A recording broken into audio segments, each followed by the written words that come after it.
Inline skating is one of the fastest growing leisure activities in recent years. In Europe, over 9 million people now skate regularly. Inline skaters are often in their 20s and 30s, and crucially, they tend to have a high level of disposable income. They'll spend 300 or even 400 euros on a pair of skates, which they might change again in 6 to 9 months.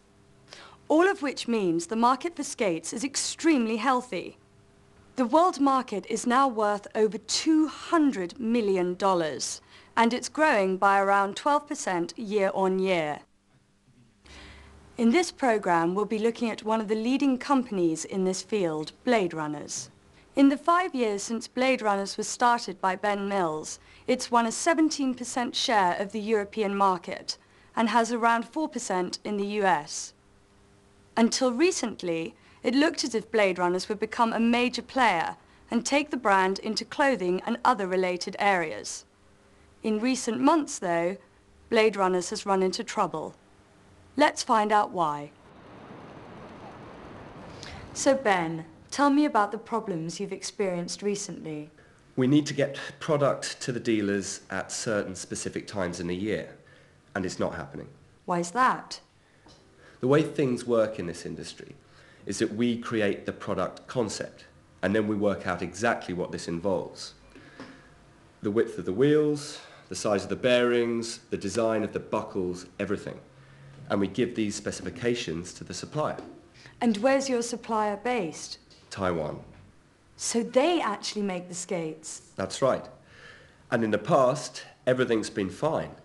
But recently, when a delivery arrives here, we do a 1% sample test on every container. If we find a fault, we do a 100% test. We look at every pair of skates in the consignment. Does that happen often? With recent consignments, yes.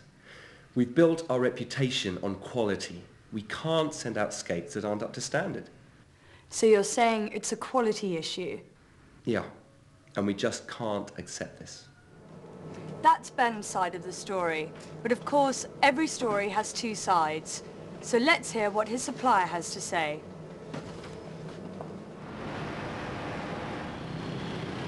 Tommy Lee is the owner of a number of factories in Taiwan producing leisure goods for the American and European markets. He's also Ben's main supplier for Blade Runner skates. Ben's unhappy with the quality of recent deliveries. What's your view of this? Look, if we made substandard goods, we wouldn't be successful. But we are successful.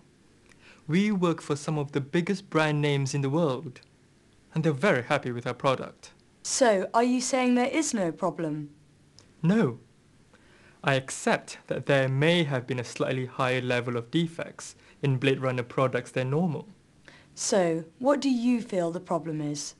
Perhaps Ben should look at some of his own recent decisions.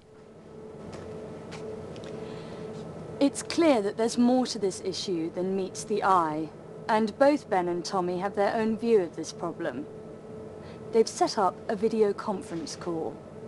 Let's see how it goes. Hi, Tommy. How are you? I'm fine, thanks. Well, I thought we should talk because I'm not satisfied with the product you've been sending recently. When you say you're not satisfied, what do you mean? There seems to be a real problem with the buckles on these last consignments. Have I got this right? It's just the buckles we're talking about. There are other quality issues, but yeah, the buckles are our main concern. They keep snapping open, and then they break. Look. This really isn't good enough. I've got a whole stack of these downstairs from the most recent consignment. Ben and Tommy have been talking for some time now. Ben has always sourced his skates from Tommy, but there are other possibilities. If you don't resolve this problem soon, I'll be forced to try another supplier. I've already been talking to several companies. I'd heard that on the grapevine. Look, are you going to do something about this or not? You know that we work for many of your competitors. They have no complaints about quality, Just ask any of them. Eventually, Ben and Tommy get to the heart of the problem. At their last meeting in Taiwan, Ben forced Tommy to accept a lower unit price. Tommy wasn't happy about this, but he had no choice but to accept it or lose the business. I told you at the time that this would have implications. Not for quality. I hoped not, but I couldn't be sure, and I told you that. Okay. So, if we agreed to an increase in the unit price of, say, 3%, would that make a difference? Yes, I think that could. So, what effect did that conversation have on the problems at Blade Runners? The answer is a very positive and beneficial one. Ben raised the unit price 3%, but he feels the extra cost is well worth paying. For a relatively small additional outlay, he is guaranteed a much better quality of product. Blade Runners has now begun to win back its market share. Its products are in the shops and they're selling fast. In other words, Blade Runners is now firmly back on track.